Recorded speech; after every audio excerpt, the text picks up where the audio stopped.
जय श्री कृष्ण। राधे राधे राधे। यथा ते मोह कलिलं बुद्धिर्व्यतितरिष्यति तदा गन्तासि निर्वेदं श्रोतव्यस्य श्रुतस्य च। अर्थात जब तुम्हारी बुद्धि मोह रूपी संघर मन को पार कर जाएंगी तो तुम सुने हुए तथा सुनने योग्य सबके प्रति अन्य मनसक हो जाओगे। तात्पर्य: भगवत भक्तों के जीवन में ऐसे अनेक उदाहरण प्राप्त हैं जिन्हें भगवत भक्ति के कारण वैदिक कर्मकांड से विरक्ति हो गई।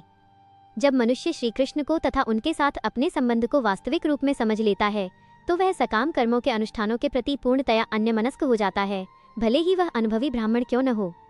भक्त परंपरा के महान भक्त तथा आचार्य श्री माधवेंद्रपुरी का कहना है, संध्या वंदन भद्रमस्तु भवतो भो, स्नान तुभ्यम नमो भो देवा, पितरश्च तर्पण विधौ नाहंक्षम, क्षम्यताम यत्र क्वापि निषद्य यादव कुलोत्तमस्य कंसद्विष, स्मारम स्मारम घम हरामि तदलम मन्ये के मन्येन में।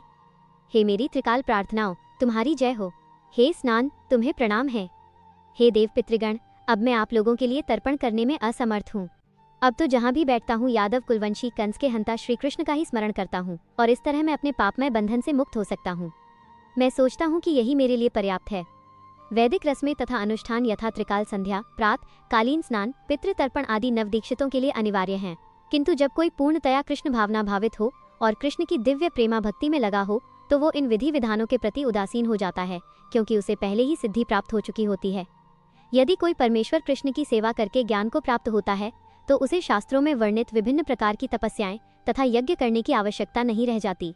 इसी प्रकार जो ये नहीं समझता कि वेदों का उद्देश्य कृष्ण तक पहुंचना है और अपने आप को अनुष्ठान आदि में व्यस्त रखता है, वो केवल अपना समय नष्ट करता है।